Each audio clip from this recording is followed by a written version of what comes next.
What is going on, guys? It's Bucky and welcome to your 29th CSS tutorial. And this tutorial is going to be amazing because we're going to be talking about my favorite part of CSS, and that is called the div element. Now, before, you might have noticed, if you try to make a cool looking web page, that what we know so far, we can't really get a cool layout with our web page. Maybe you tried using tables, but that didn't really work out. It looked like an old web page. I mean, if we just put like a heading and an image and then a paragraph, everything kind of looks like it's stacked on top of each other, and it reminds you of like the old 1990s websites where everything was just like plain and stupid, and it wasn't a good layout. It looked more of like an outline for English class than a layout. So here is what I'm going to introduce to you guys in this tutorial. An element called div, short for division, long for duh.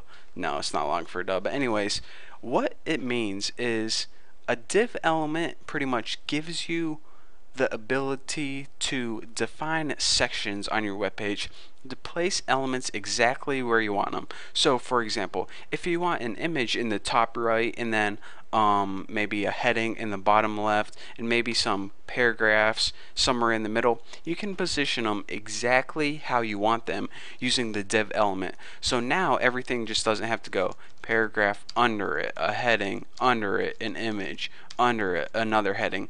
Nothing has to be stacked on top of each other anymore. It could be laid out to the left, right, side by side if you want. So anyways, enough of me talking. Let's get in. Let me show you guys this div in action. So let's go ahead and put some text on the screen. Just put some my name is Bucky. That's good enough. Nothing too big. Don't want to waste my time typing worthless text. So anyways, go ahead and surround it with these tags, div, and yes, you have to use those exact letters, and div. So now the text, my name is Bucky, it's surrounded in div tags right here. So what exactly can we do with div tags? Well, if we go up here in our CSS and write div, and in our properties, or curly braces, whatever you want to call them, go ahead and start adding properties to it. First of all, let's go ahead and make it easy to see. So let's give it like a solid red border. So border 2 pixels solid red. If you guys can't see that, then you are blind. So now I'm gonna teach you guys about something called positioning, but actually just go ahead and do this. Position absolute. Now positioning is like a whole nother tutorial, so I'm just going to skip over this for now, but it's crucial that if you want to follow along, then you write position equals absolute. But again, don't worry about position right now because I'm going to be covering that in like 2 or 3 tutorials, but for now let's just stick with div and focus on this. So anyways, like I said, a div is pretty much a section of your website. So what we can do to give this box, yeah, that's a better term for it, a box. And what we can do is first give this box a width.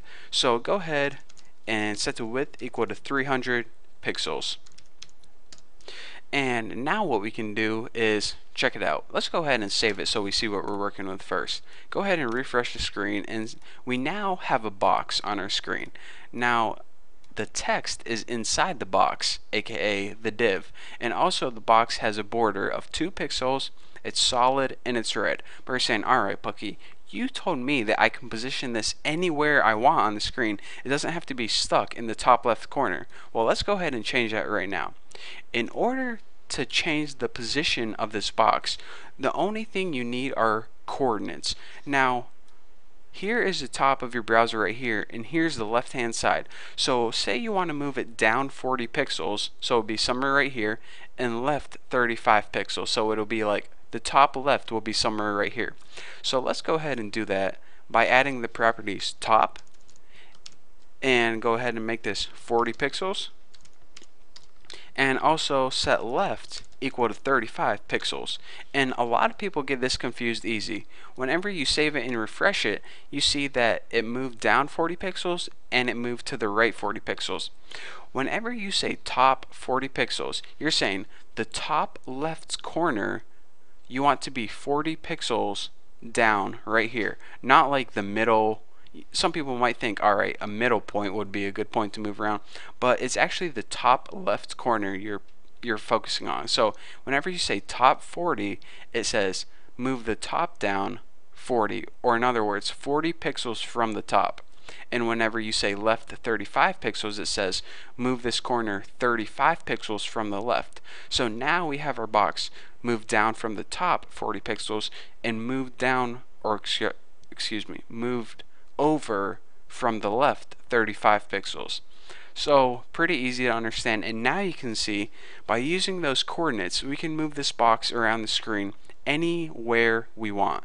So this is a lot better way of positioning our elements around on screen than just before, or maybe if you tried using a table. Don't ever do that because it just doesn't work. This is the new and improved way of how to use CSS to position elements. So later on, when we're making an entire website and say maybe we want our logo in the top left and maybe an ad on the top right and a navigation bar across the top and maybe some more navigation on the left, we use a bunch of different divs in order to make a bunch of different boxes that we can put stuff in.